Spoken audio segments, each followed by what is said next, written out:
everybody, welcome back to another video. I'm Chris, and we got Mike here. How's it going?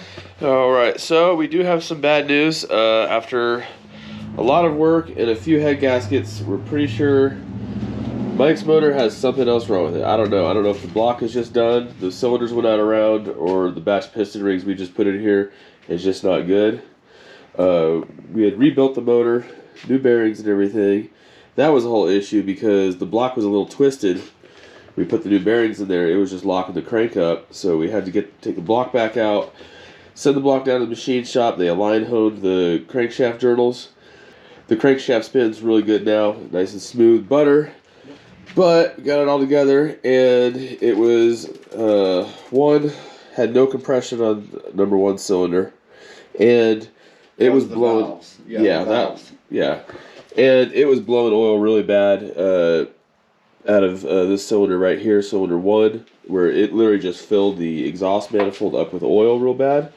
So took the head back off, checked the valves. There was a little bit of a valve lapping clearance issue on this. Got that taken care of, relapped it some more. It's good now. We took the pistons out, checked the rings, and all the rings seemed good, seemed fine. So just looped them back up, made sure they were all clocked correctly, put them back in, and now it runs, got compression, all 4 cylinders, she fires right up. But it is burning oil really bad, and like when I say really bad, that doesn't even, it's even worse now. Yeah. So not only is oil pouring out of cylinder 1, but it's also pouring out of cylinder 3 as well now. So those are brand new piston rings. I'm not sure if the cylinder's just out around or the rings are just cut wrong. I'm not sure, so we'll have to do it again. Yep, so this one's back on standby. Looks like she's not making it to the car show again this year. No. She's only ever made it down there once in the last 3 years, so change her name from Snow White to Old Smoky. Yeah, right? Because if you can see right here, but this is just, it absolutely filled the turbo and manifold and everything with oil. Like, it was just spitting the oil out. It was pretty bad. So we're going to get Chris's car started. He warmed it up earlier today, but it's been a little bit. So we're going to do it again. Yeah. Ryan's coming over, and then we got some stuff to do to his car. So I don't know if I talked about this earlier, but I ended up deleting the clutch delay valve out of the slave cylinder just by taking it apart, just taking the little valve out. Also the clutch pedal stop points. The clutch pedal stop points on the Hush Performance bracket, the locks had, or the lock nuts had worked themselves loose, so they were all out of adjustment. It's probably why I wasn't really getting good shifting in the third gear, because clutch wasn't actually going in all the way. So I'm going to have Mike test that out. Just filled up the tank full of some fresh X85, and he's going to take it for a rip, because, you know, he's dying. Yep. Going through withdrawals. He's getting the crawlies. It's been a bad day. Yeah.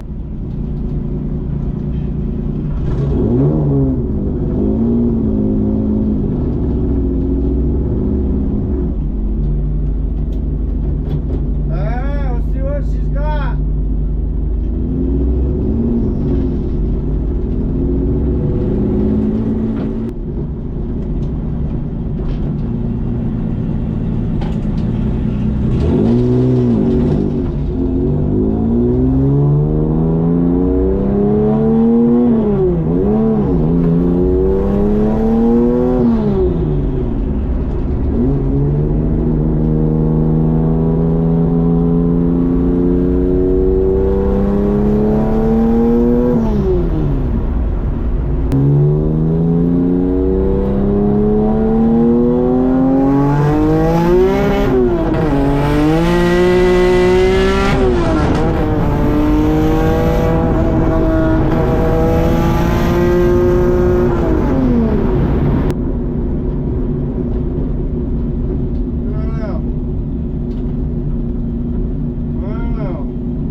Fill it up.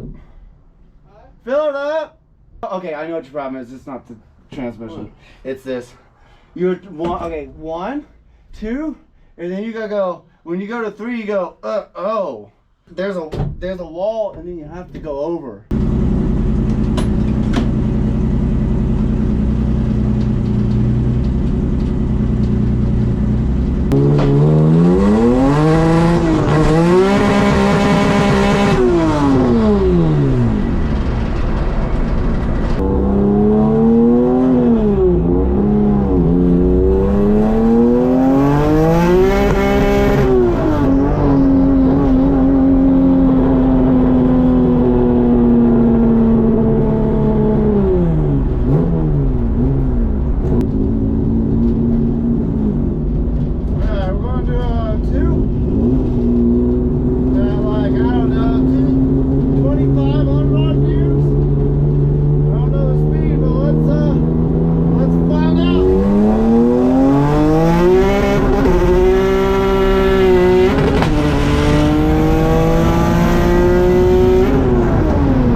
Alright, so how you like driving the car? That's pretty fun. We'll just put it this way.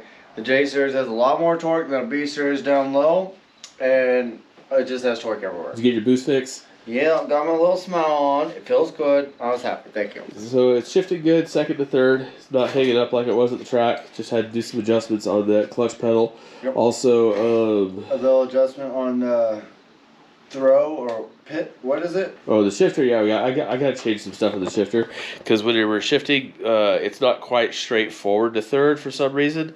It's like the left and right cable has stretched out, and now you got to go forward and over just a few degrees and then up. Yep. And it's almost like you're trying to stab fifth, but yep. You're not. You know. Just anticipate a little farther throw, or we're fixing in time. We got a couple more practices. Yeah, we got a long time until next time we get to the track. It is winter time. It is winter time, so we're about in the spooky season. So did some printing. Got a new manifold printed out. This is out of the new material. Really, really strong, really stiff. Came out okay on this side, not too bad. Couple of problems, but when you flip it over, it just came out like crap. The support material did not want to separate, and the walls are really just bad, just terrible. And what actually happened was the nozzle right here, this guy, I don't know if you can see it, but this guy is just ground down. That hole is way bigger than it should be. The carbon fiber is really abrasive. This is actually a wear resistant nozzle, and it didn't make it. It just got torn to pieces. So now what we got going on, I got these new ones I just got from Micro Center. This is a Micro Swiss CM2 nozzle. Alright, this is a hardened steel nozzle as well. However, this is a tungsten tip on here, so that should last a lot longer than this, because this one wore out and died just through testing the material and just going through a kilo or two. And this one has actually lasted me a long time normally, but now we got these, so hopefully they last a bit longer. So we got another one of these printing right now, and so we're going to get that done, and you're about to see that on a time lapse right now.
Alright, so 101 hours later, she is done, and she is looking very, very nice.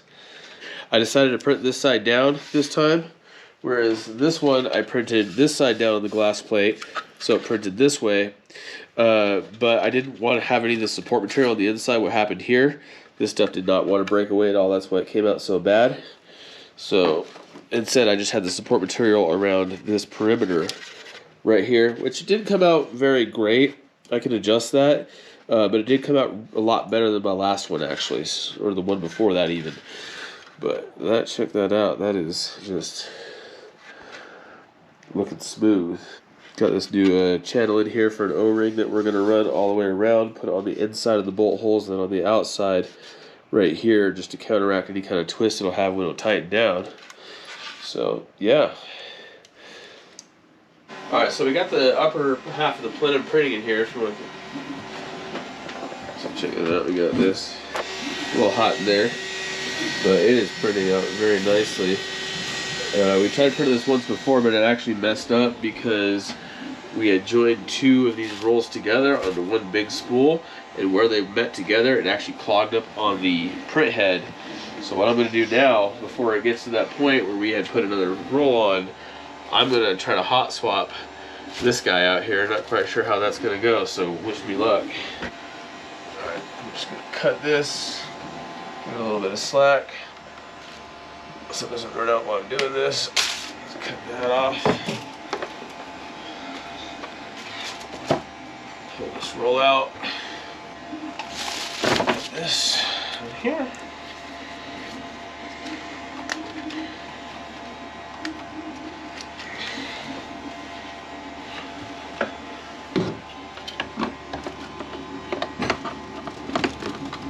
Down there.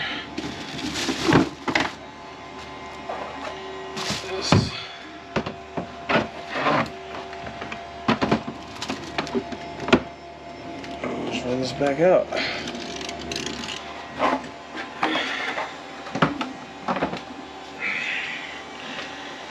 Now,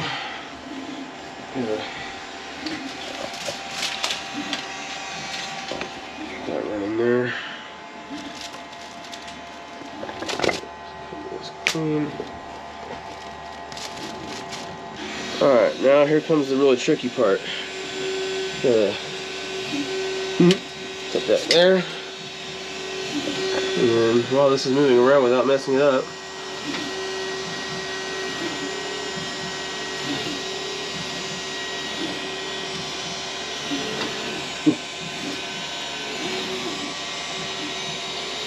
just hold it in until it starts feeding on its own.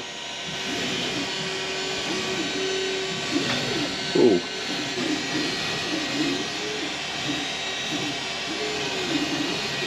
Alright, it's feeding on its own. Ooh. Whew. We did it.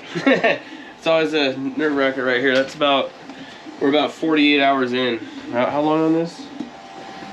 We are 42 hours in on this print, and if that were to mess up right there, we'd have to start all over again. And that's probably like $40 material too, easily. So, that worked. Alright, so we got the intake manifold. And I don't know if you guys remember, or if I even said this on the channel, but on this intake manifold, we can't really use normal gaskets. That's a problem I'm trying to solve right now. We actually have to RTV or glue the entire manifold, not only together, but onto the engine. So the main problem is, especially on this one right here, this corner right here, there's no bolt hole. Because Honda just didn't put one there. It wasn't needed because, you know, they weren't making a plastic manifold. So it tended to flex and leak right here on this corner if we try to run a regular gasket. So what I have done, had this laser cut out of aluminum. What we're going to do is we're going to permanently attach this guy to the manifold with not only, I'm trying to figure out what adhesive I'm going to use. At this point, I might just break down and use some JB Weld because it's about the only thing I know of that can glue plastic to aluminum really well. And I also got these holes right here, which match up to spots I have on the manifold as well. And what we're going to do there is I'm going to actually have this screwed into here with some inch long screws that are going to go all the way into here. And hopefully that'll keep this attached really nicely to the manifold. I think it'll work because whenever we had to run the other manifold, if we ever had to take it apart and everything, it was kind of a pain. Because just even after you take the bolts out, it is a pain to get that manifold off. We have to pry, and I have to actually stand on top of the motor and pull up as hard as I can. And we actually joke around saying that we don't really need bolts to go down the track. We could take the bolts out and probably be fine. But, and this also solves another issue of sometimes the bolts would actually work themselves loose, not because they'd vibrate loose or anything, but the plastic would actually compress. It would do something called creep. Something plastic does, especially nylon over time. It can flow even below its stress yield point. So what I've done, these holes are actually go all the way through. They're bigger than the bolts. And what's going to happen, the bolts are going to go all the way through this and actually engage on here and tighten down onto the aluminum plate. So hopefully that'll get rid of that as well. Solving two birds with one stone, hopefully. So that's the plan on that. We also got a similar one for the throttle body as well. Another plate, this will go on the throttle body, doing the same thing. So, and hopefully the whole goal of this is we can actually use regular gaskets on here. Any gasket you need for this, you can just go to the local car parts store and just get them there. So, like I said, that's the plan on that. And next video we are doing is actually going to be from the Mike Maroney car show. There's a charity car show that we take place in every year. At least I try to. I'm a sponsor. The company's a sponsor of it. So we should be showing off all our products and just everything we do. And also showing off the car, because, you know, who doesn't like doing that? Should have at least a couple more other customer cars down there with my stickers on them, so that'll look cool as well. But, yeah. If you are in the Colorado Springs area on Sunday, October 12th, it's going to be at Mike Maroney Honda on Academy Boulevard. So come down, check it out. It is free to spectate. If you want to bring your car down, I think it's only $25 to enter. I had to pay quite a bit more money because, like, we are sponsoring the show, so we've actually paid a good amount of money just to be there, because we're gonna have a booth and everything with the canopy all set up. But yeah, so come check out the car show, see what we got going on. You can come take a look at the car. I'm also gonna have a few other things down there, like my Stormtrooper outfit that I 3D printed, and just a few other little knickknacks that I 3D printed, just to show off what the company can do. You know, if you guys ever need anything 3D printed, I'm your guy. So y'all have a good one, and see you later.